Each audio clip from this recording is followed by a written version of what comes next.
and gentlemen, thank you for joining me for another video. Today we're doing stock up and stock down. It is basically a review of my weekly rankings. I'm going to look at a couple players whose stocks have changed during the week. I'm going to recorrect my rankings to do them right before the games this weekend. I have a handful of players who are going up in the rankings and a few who have seen their stock fall just a little bit. Before we get into that, please consider dropping a like and a subscribe onto the channel. It helps me out so very much. Keep an eye out for all of the videos that I have coming your way. I do them Tuesdays through Saturdays. They're dropping at 12 p.m. Pacific, so they are ready for you guys whenever you need them. So let's hop into it. The first player whose stock has gone up is Aaron Rodgers. He's got a home matchup with Chicago, and maybe it was just the really bad, or for me, really good week one that he had that subconsciously removed him from my initial rankings entirely. The fact, however, remains that Rodgers, as he has said so himself multiple times, he owns the Bears completely and utterly. He is a tier 3 quarterback in week 2. He's behind Trey Lance for me, but in front of Tom Brady.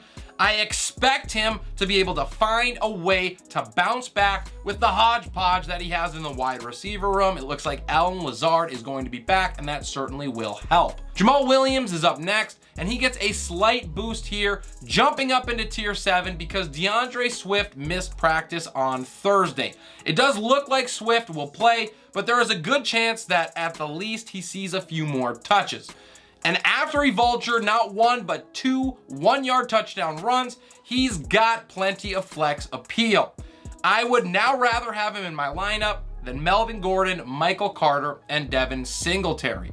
Run CMC is the next guy I'm bumping up. He travels to New York to take on the Giants, and I am not quite willing to move him up into tier 1, but CMC certainly deserves to be in the second tier at the top. He's ahead of Saquon Barkley and Nick Chubb. The Giants are really beatable up front, and after a week where CMC only saw 14 touches, I think that he easily gets to that 20-plus mark in this one as the Panthers claw to try to get back to 500. The boom potential is always there, and for whatever reason, it feels like McCaffrey could explode in week number 2. Next up is Allen Robinson II against Atlanta. And I just talked about him in my buy-sell video, so make sure you check that out if you have not already.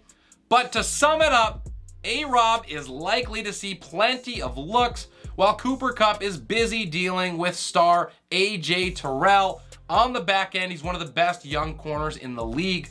Sean McVay also already stated he wants to get Robinson involved as the main option on some plays.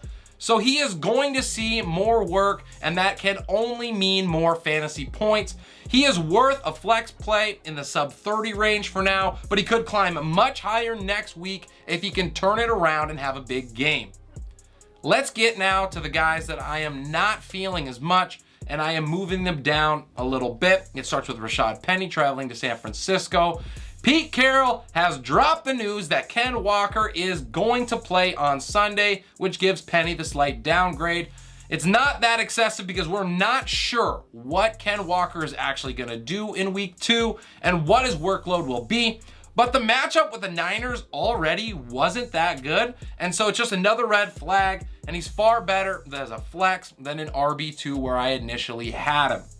Najee Harris is next. He gets New England at home, and this really isn't about the injury because Harris is back as a full participant after dealing with what looked like a pretty scary foot injury. New England absolutely mauled the Dolphins up front in week 1. They gave up just 65 yards rushing on the ground, and it's feeling more and more like a low-scoring slugfest than I initially had planned on. We remove a bit of that touchdown upside, and it leaves Najee in the bottom of the 3rd tier as a high-end RB2. Dawson Knox is the next guy that I am moving down. He gets Tennessee at home, and he's going to have his good weeks, and he is going to have his bad weeks, and I feel like this one is going to be the latter. Tennessee is a top 3 defense after week 1 against tight ends, and it's a better matchup for Josh Allen to exploit out wide with Gabe Davis than it is to feed it to Knox. And he's going to feed Stefon Diggs as well. We knew that, so there might not be much left for Knox to take over.